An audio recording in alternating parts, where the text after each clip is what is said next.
বিলের যে মাছগুলো দেশি মাছ, তাই আপনারা দেখলেই বুঝতে পারবেন। না বড় দেখছেন চিংড়ি মাছটা, বড় পুঁটি মাছ। এগুলো দেখো কত ছোট। বড় কড়াইতে দিলে মনে ভালো হইতো। ভাই ট্যাংরা এর জন্য আরো মজা বেশি হয়েছে তো অনেকদিন পর। হ্যালো বন্ধুরা, কেমন আছেন সবাই? গত পরশু দিন হচ্ছে বাবা একটা লাউ নিয়ে আসছে, তো ওই দিনই রান্না করতে বলছিল, কিন্তু বাসায় লাউ রান্না করার মতন কোনো মাছ নাই, কারণ লাউ তো আসলে সব মাছ দিয়ে রান্না করা যায় না, এর জন্য লাউটা রান্না করা হয় নাই। তো আজকে হচ্ছে সকালবেলা বাজারে গেছিলাম, বাজার থেকে একদম মানে অনেক মজার মজার কিছু মাছ নিয়ে আসছি, তো সেগুলো দেখছেন লাউ রান্না করবো। মানে মাছগুলো দেখলে আপনারা বুঝতে পারবেন যে আমি কেমন মাছ আনছি। তো চলেন কি মাছ আনছি সেগুলো আগে দেখাই। তো বন্ধুরা দেখেন আমি কি মজার মজার মাছ নিয়ে এসেছি বাজার থেকে। একদম হচ্ছে বিলের যে মাছগুলো দেশি মাছ, তাই আপনারা দেখলেই বুঝতে পারবেন। আর এই মাছগুলো যে এত মজা লাগে খাইতে, দেখেন এর মধ্যে কিন্তু চিংড়ি মাছ আছে, তারপর হচ্ছে বাইলা মাছ আছে, পুঁটি মাছ, ট্যাংরা মাছ, তারপর হচ্ছে খয়রা মাছ। তো দেখেন মাছগুলো, এইসব মাছ খাইলে যে এত মজা লাগে, আর এইসব মাছ দেখলেও অনেক ভালো লাগে। তো এইখান থেকে হচ্ছে কিছু মাছ দিয়ে আজকে আমি লাউ রান্না করব। তো দেখেন মাছগুলো দেখলেই হচ্ছে ভালো লাগতেছে, দাম একটু বেশি এই মাছগুলোর, কিন্তু খাইতে কিন্তু আরও বেশি মজা। এই যে এইখানে দেখেন দুইটা বাইনও আছে, বাইম মাছ যেটা, তো এই বাইম মাছও কিন্তু অনেক মজা। তো এইখান থেকে কিছু মাছ দিয়েছে, আজকে ওই লাউটা রান্না করব। তো আমরা কিভাবে রান্না করি দেখতে থাকুন। এখন এই মাছগুলো হচ্ছে বৌদির কাছে দেবো, বৌদি হচ্ছে মাছগুলো কাটবে, কারণ আমি আজকে মাছ কাটবো না, ছোট ছোট মাছ তো আমি খুব ভালো কাটতে পারি না। তো এই মাছগুলো এখন বৌদির কাছে দেই, বৌদি হচ্ছে মাছগুলো কাটে। বৌদি এই না মাছগুলো কাটেন, আজকে আমি আর কাটবো না, আপনি মাছ কাটেন, তারপর হচ্ছে আমি রান্না করবো। মাছগুলো খুব টাটকা আর সুন্দর, দেখছেন মাছগুলো একদম মানে বাইলা মাছটা দেখছেন কি সুন্দর, আর এই যে কত বড় একটা চিংড়ি মাছ। চিংড়ি মাছটা কত বড়, একদম আমার পুরো এক হাতে পাতা। ক্যামেরার কারণে হচ্ছে ছোট দেখাইতেছে, তো এমনি কত বড়। হ্যাঁ কত বড় দেখছেন চিংড়ি মাছটা, অনেক বড় পুঁটি মাছ। এগুলো দেখো কত ছোট। দেশি পুঁটি মাছ কিন্তু এত বড় হয় না, দেখছেন কত অনেক বড় বড় পুঁটি মাছ। মানে তেল হইছে, তেল জমে গেছে পুঁটি মাছটার মধ্যে, এরকম সবগুলো হলে তো ভালোই হতো। দেখে মনে হচ্ছে পোনা মাছের বাচ্চা। তাই এই তো ছাই নিয়ে মাছ কাটার জন্য বসে পড়লাম।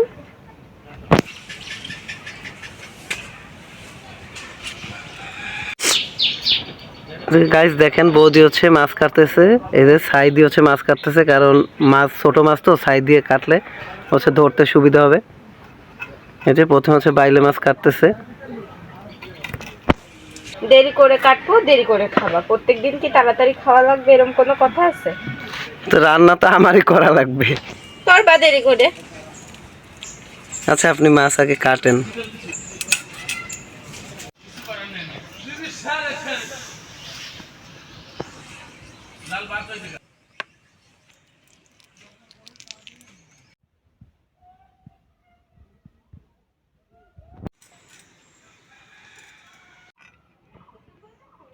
গুলো কাটা হয়ে গেছে, এখন ধুয়ে নিয়ে আসবো।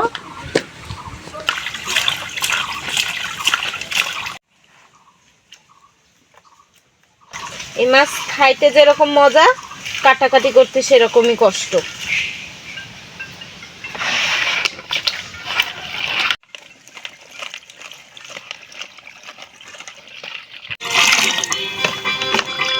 কি সুন্দর পরিষ্কার হয়ে গেছে, দেখছেন একদম সাদা হয়ে গেছে।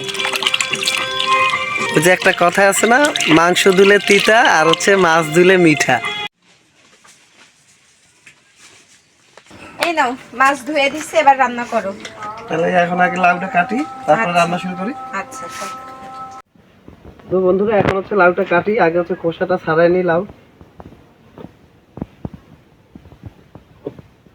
ভালোই আছে, অনেক জালি আছে, মোটামুটি ভালোই। ছাড়াই নি।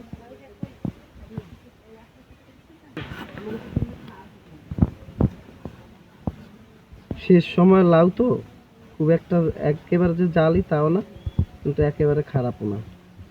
ছাড়াই বড় বড় অবস্থায় হচ্ছে ধুয়ে নেবো, কারণ লাউ তো কাটার পরে আর ধুইতে হয় না। তো এরকম বড় অবস্থায় ধোবো, তারপরে হচ্ছে পিস পিস করে কাটবো। বড় বড় অবস্থায় হচ্ছে লাউটা ধুয়ে নিতেছি, কারণ লাউ কাটার পরে আর ধোবো না। তো এখন হচ্ছে পিস পিস করে কাটবো লাউগুলো।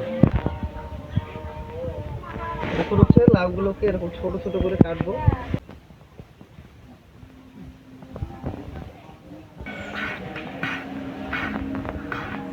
কাটা হয়ে গেছে।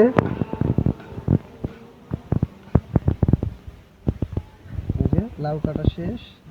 এখন হচ্ছে ধনিয়া পাতা কুচি করে নিতেছি, কারণ লাউতে যদি ধনিয়া পাতা না দিই লাউতে কিন্তু একদমই স্বাদ হবে না। তো একটু বেশি পরিমাণে হচ্ছে ধনিয়া পাতা কুচি করে নেব। ধনিয়া পাতা লাউয়ের মধ্যে যদি ধনিয়া পাতা দেওয়া হয় এত মজা লাগে।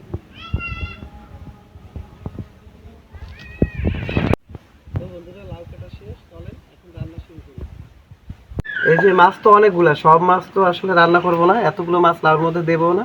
তো এখান থেকে অল্প কিছু মাছ দিয়ে হচ্ছে লাউ রান্না করব। তো এখান থেকে কিছু মাছ নিয়ে আগে হচ্ছে মাছগুলো ভাজি, হালকা করে হচ্ছে ভেজে তারপরে রান্না করব।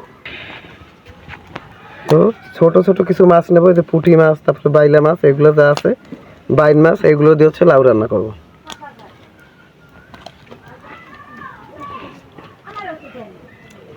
লবণ আর হলুদ দিয়ে হচ্ছে মাছটার হচ্ছে মাখায় তারপরে হচ্ছে ভাজবো।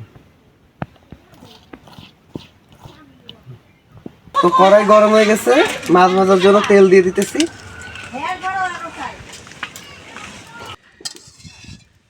তেল গরম হয়ে গেছে, এখন হচ্ছে মাছগুলো হালকা করে ভাজবো।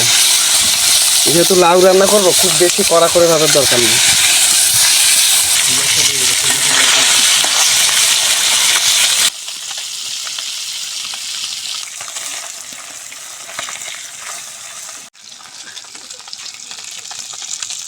মাছগুলো হালকা করে ভাজছি, এখন হচ্ছে উঠে নিতেছি। খুব কড়া করে ভাজলে লাউ মজা লাগবে না। এই মাছ ভাজার তেলের মধ্যে আরেকটু তেল দিয়ে দিলাম, পেঁয়াজ কুচি দিয়ে দিলাম আর কাঁচামরিচ দিয়ে দিলাম। খুব অল্প অল্প মশলা হচ্ছে লাউটা রান্না করবো, খুব বেশি মশলা দেবো না, তাহলে ছোটো মাছের স্বাদটা পাওয়া যাবে না। পেঁয়াজটা হচ্ছে হালকা করে ভাজছি, এখন অল্প একটু রসুন দিয়ে দিলাম। কষানোর জন্য অল্প একটু জল দিলাম, হচ্ছে জিরার গুঁড়া দিলাম, হলুদ আর লবণ, মরিচের গুঁড়া দিলাম যাতে কালারটা একটু সুন্দর আসে। হচ্ছে কষাবো। মশলা কষানো হয়ে গেছে, এখন হচ্ছে লাউগুলো দিয়ে দেবো মশলার মধ্যে। বড়ই দেখেন ভরে গেছে। এখন ভালো করে হচ্ছে একটু মশলাটার সাথে লাউটারে হচ্ছে মিশাই নিই। বড় কড়াইতে দিলে মনে ভালো হইতো। সিদ্ধ হলেই লাউ কমে যাবে না, তখন মনে হবে না যে কড়াই আরো ছোট হয়ে গেছে। এখন হচ্ছে ঢাকনা দিয়ে ঢেকে দেবো। আমি কিন্তু লাউতে কোনো ধরনের জল দেবো না, লাউ থেকে যে জল বেরোবে সেটা দিয়ে কিন্তু লাউ সিদ্ধ হয়ে যাবে। ঢাকনা দিয়ে হচ্ছে ঢেকে দেবো, তাইলে হচ্ছে লাউটা সিদ্ধ হয়ে যাবে। দেখেন লাউ থেকে কিন্তু কতগুলো জল বেরোচ্ছে, আমি কিন্তু কোনো জল দিই নাই। এই জল দিয়েই লাউটা সিদ্ধ হয়ে যাবে। বন্ধুরা লাউ দেখেন সিদ্ধ হয়ে গেছে, এখন হচ্ছে এই যে মাছগুলো ভাজছিলাম এগুলো দিয়ে দেবো।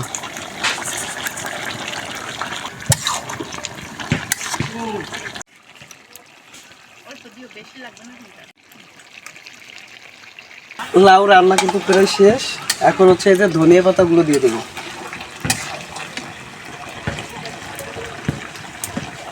ধনিয়া পাতা দিয়ে আর 2-3 মিনিট পরে হচ্ছে লাউটা নামাই ফেলবো। এই তো গাইস, আমার ছোট মাছ দিয়ে হচ্ছে লাউয়ের তরকারি রান্না হয়ে গেছে।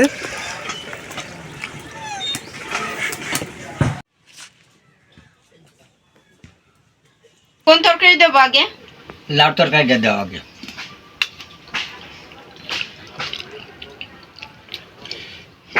থাক থাক,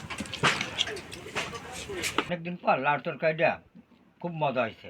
ছোট মাছ লাউর সাথে মেলে ভালো, এই জন্যই সুন্দর হয়েছে। গুইটা বাইন ট্যাংরা, এর জন্য আরো মজা বেশি হয়েছে। তো অনেকদিন পর ছোট মাছ দিয়ে লাউ এরকম মজা হয় নাই।